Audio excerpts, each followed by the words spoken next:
Clip number 1684۔ اس clip میں آپ قرآن پاک کی سورہ ملک کا تعارف، آیت نمبر 1 کی تلاوت، ترجمہ اور تفسیر قرآن سراۃ الجنان سماعت فرمائیں گے۔ سورہ ملک کا تعارف۔ مقام نزول: سورہ ملک مکہ مکرمہ میں نازل ہوئی۔ آیات، کلمات اور حروف کی تعداد: اس سورت میں 2 رکوع، 30 آیتیں، 330 کلمے اور 1313 حروف ہیں۔ سورہ ملک کے اسماء اور ان کی وجہ تسمیہ: اس سورت کے متعدد نام ہیں، جیسے اس کی پہلی آیت میں ملک یعنی سلطنت اور بادشاہت کا ذکر ہے، اس مناسبت سے اسے سورہ ملک کہتے ہیں۔ اس کی پہلی آیت کے شروع میں لفظ تبارک ہے، اس مناسبت سے اسے سورہ تبارک کہتے ہیں۔ یہ سورت عذاب قبر سے نجات دینے والی، عذاب سے بچانے والی اور عذاب کو روکنے والی ہے، اس لیے اسے سورہ منجیہ، سورہ واقعہ اور سورہ مانعہ کہتے ہیں۔ یہ سورت اپنے پڑھنے والے کے بارے میں جھگڑا کرے گی، اس لیے اسے سورہ مجادلہ کہتے ہیں، اور یہ قیامت کے دن اپنے پڑھنے والے کی شفاعت کرے گی، اس لیے اسے سورہ شافعہ کہتے ہیں۔ سورہ ملک کے فضائل: احادیث میں سورہ ملک کے بکثرت فضائل بیان ہوئے ہیں، اور ان میں سے 4 فضائل سماعت کیجیے۔ نمبر 1، حضرت عبداللہ ابن عباس رضی اللہ تعالی عنہما فرماتے ہیں، رسول اللہ صلی اللہ تعالی علیہ وسلم کی کسی صحابی نے ایک جگہ خیمہ نصب کیا، وہاں ایک قبر تھی اور انہیں معلوم نہ تھا کہ یہاں قبر ہے۔ اچانک انہیں پتہ چلا کہ یہ ایک قبر ہے اور اس میں ایک آدمی سورہ ملک پڑھ رہا ہے، یہاں تک کہ اس نے سورہ ملک مکمل کر لی۔ وہ صحابی رضی اللہ تعالی عنہ جب نبی کریم صلی اللہ تعالی علیہ وآلہ وسلم کی بارگاہ میں حاضر ہوئے تو عرض کی، یا رسول اللہ صلی اللہ تعالی علیہ وسلم، میں نے نادانستہ ایک قبر پر خیمہ لگا لیا، اچانک مجھے معلوم ہوا کہ یہ ایک قبر ہے اور اس میں ایک آدمی سورہ ملک پڑھ رہا ہے،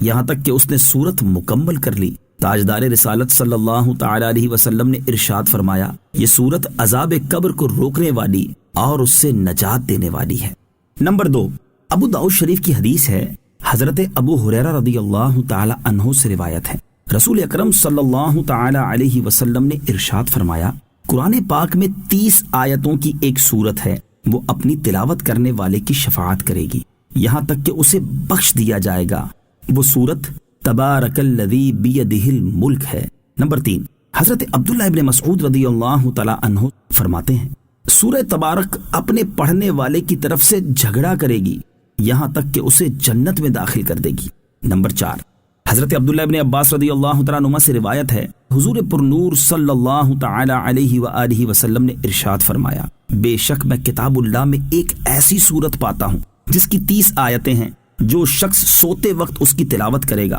تو اس کے لیے 30 نیکیاں لکھی جائیں گی، اس کے 30 گناہ مٹا دیے جائیں گے اور اس کے 30 درجات بلند کر دیے جائیں گے، اور اللہ تعالیٰ اس کی طرف فرشتوں میں سے ایک فرشتہ بھیجتا ہے جو اس پر اپنے پر پھیلا دیتا ہے اور وہ اس آدمی کے بیدار ہونے تک ہر چیز سے اس کی حفاظت کرتا ہے۔ وہ سورت مجادلہ یعنی بحث کرنے والی ہے، جو اپنی تلاوت کرنے والے کے لیے قبر میں بحث کرتی ہے، اور وہ سورت تبارک الذی بیدہ الملک ہے۔ سورہ ملک کے مضامین: اس سورت کا مرکزی مضمون یہ ہے کہ اس میں اسلام کے بنیادی عقائد جیسے اللہ تعالیٰ کی وحدانیت، حضور پرنور صلی اللہ تعالی علیہ وسلم کی رسالت، قرآن کی حقانیت، حشر و نشر اور قیامت کے دن اعمال کی جزا و سزا کو انتہائی مؤثر انداز میں بیان کیا گیا ہے۔ نیز اس سورت میں یہ مضامین بیان کیے گئے ہیں۔ نمبر 1، اس سورت کی ابتدا میں اللہ تعالیٰ کی عظمت، سلطنت اور قدرت کے بارے میں بیان کیا گیا، اور یہ بتایا گیا کہ زندگی اور موت کو پیدا کرنے سے مقصود لوگوں کے اعمال کی جانچ کرنا ہے۔ نمبر 2، اللہ تعالیٰ کی قدرت کے آثار بیان کیے گئے کہ اس نے کسی سابقہ مثال کے بغیر ایک دوسرے کے اوپر 7 آسمان بنائے، اور ان آسمانوں میں کسی طرح کا کوئی عیب نہیں، انہیں ستاروں سے مزین کیا، اور ان ستاروں کے ذریعے آسمان کی طرف چڑھنے والے شیطانوں کو مارا جاتا ہے۔ نیز اس کی قدرت کے آثار میں سے یہ ہے کہ اس نے کافروں کے لیے جہنم کا دردناک عذاب تیار کیا ہے اور ایمان والوں کو مغفرت اور عظیم اجر کی بشارت دی ہے۔ نمبر 3، یہ بتایا گیا کہ اللہ تعالیٰ ظاہر اور پوشیدہ، کھلی ہوئی اور چھپی ہوئی ہر بات کو جانتا ہے۔ نمبر 4، ان نعمتوں کو بیان کیا گیا جو اللہ تعالیٰ نے اپنی مخلوق کو عطا فرمائی ہیں تاکہ وہ اس کی نعمت کو پہچان کر اس کا شکر ادا کریں اور اللہ تعالیٰ کی وحدانیت کا اقرار کریں۔ نمبر 5، کفار مکہ کو اللہ تعالیٰ کے عذاب سے ڈرایا گیا اور نبی کریم صلی اللہ تعالی علیہ وسلم کو تسلی دی گئی کہ آپ ان کے جھٹلانے کی وجہ سے غم زدہ نہ ہوں،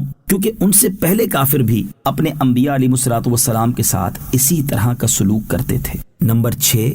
اس سورت کے آخر میں مومن اور کافر کا حال واضح کرنے کے لیے الٹا چلنے والے اور سیدھا چلنے والے کی ایک مثال بیان فرمائی گئی، اور حضور پر نور صلی اللہ تعالی علیہ وآلہ وسلم کو جھٹلانے والوں کو اللہ تعالیٰ کے عذاب سے ڈرایا گیا۔ سورہ تحریم کے ساتھ مناسبت۔ سورہ ملک کی اپنے سے ما قبل سورت تحریم کے ساتھ مناسبت یہ ہے کہ سورہ تحریم کے آخر میں کافروں کے لیے حضرت نوح اور حضرت لوط علیہم الصلوۃ والسلام کی کافرہ بیویوں کی مثال بیان کی گئی، اور مسلمانوں کے لیے فرعون کی مومنہ بیوی حضرت آسیہ رضی اللہ تعالی عنہا اور حضرت عیسیٰ علیہ الصلوۃ والسلام کی والدہ حضرت مریم رضی اللہ تعالی عنہا کی مثال بیان کی گئی، اور یہ سورت اللہ تعالیٰ کے علم کے احاطے، تدبیر اور اس بات پر دلالت کرتی ہے کہ وہ اپنی مخلوق میں جو عجائبات چاہے ظاہر کرتا ہے۔ بسم اللہ الرحمن الرحیم۔ ترجمہ، اللہ کے نام سے شروع جو نہایت مہربان رحمت والا ہے۔ تبارک الذی بیدہ الملک وہو علی کل شیء قدیر۔ ترجمہ، بڑی برکت والا ہے وہ جس کے قبضے میں ساری بادشاہی ہے اور وہ ہر چیز پر قادر ہے۔ تبارک،